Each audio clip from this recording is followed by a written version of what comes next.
Kalau mau simpen dana darurat, mending emas fisik atau emas digital. Nah ini jawaban sederhana. Kalau digital, lu bisa beli ETF-nya nggak? Itu doang. Ya. Jadi yang digital, yang Timothy percaya itu cuman harus ada ETF. Contohnya lu beli GLD, Spider punya. Yes. Cuman kayaknya yang bisa akses GLD ini siapa bro? Bener. Siapa bro sini? Dikit. Makanya Kayaknya mendingan kalau lu di sini ya dan lu nggak punya akses kayak multi country banking fisik ya bro ya kita jangan ya. bermimpi. Iya, lihat-lihat yang fisik aja. Kenapa nggak digital? Satu ya dijamin perusahaan apa dijaminnya perusahaannya.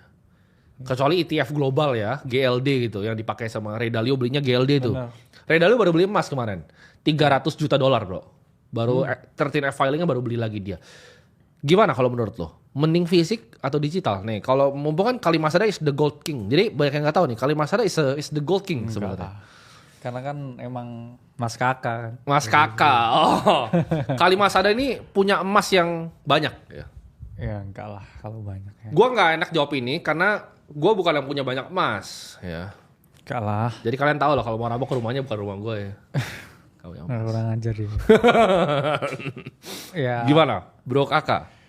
Mending balance sih. Kalau emas ya fisik kan karena Bitcoin kita udah nggak fisik kan. Iya. Dalam artian bukan saya investor emasnya.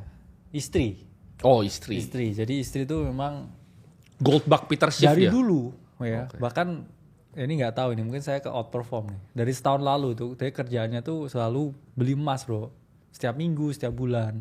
Iya. Jadi uang bulanan yang sisa itu selalu ke emas. Oke, jadi berapa kilo sekarang Mas? Waduh, nggak banyak. Enggak tuh senyum-senyumnya tuh. Nggak Kemarin dia banyak. udah bilang Kan, bottom bro. Terus gue bilang Ray Dalio beli lagi dia. Iya, karena ya Beli lagi gimana dia. istri kan.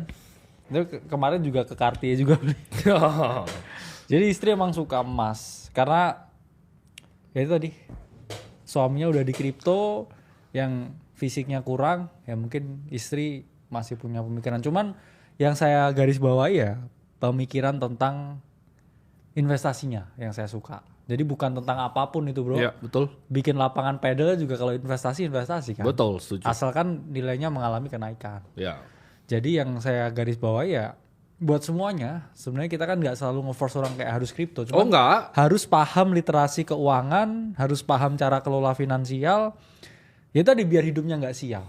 Lo harus paham bahwa fiat itu inflasi gitu. Pasti. Jadi lo beli aset keras, ya kita ngomong aset keras itu apa aja? Aset keras itu properti itu aset keras.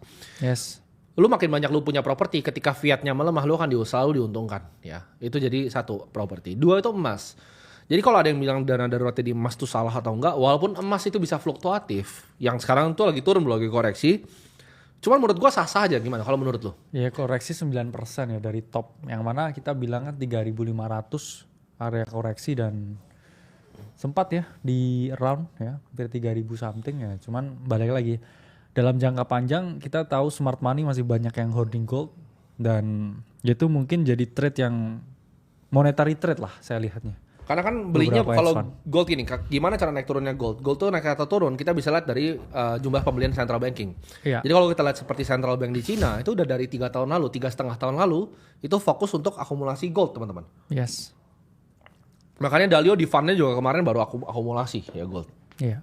Jadi gold, fair, gue bukan pembenci gold, Yes. kita nggak against gold, dan menurut kita suka scarce desirable asset. Jadi Benar. aset yang langka dan diinginkan banyak orang. Nah problemnya dengan gold gue cuma satu bro, Iya. ada inflasinya juga, tapi kecil. Biasanya terakhir tuh 1,2%. Jadi gold itu ada yang banyak bingungan. Kenapa gold bisa inflasi? Karena gold itu bisa ditambang teman-teman. Yes. Ya kan? Bahkan banyak orang misalnya nge-front running gold dengan membeli perusahaan tambang gold ya. Gitu. Kalau misal di Indonesia kemarin kita lihat kan orang pada borong beli emas dari Antam, banyak yang akhirnya front running dengan beli saham Antamnya. Nah itu bisa jadi play juga kalau misal teman-teman perhatikan baik-baik. Jadi gold itu adalah hedge yang paling lama ya di dunia ya. Ya benar. Salah satu investasi paling lama di dunia. Ya zaman Nabi mungkin ya. Iya.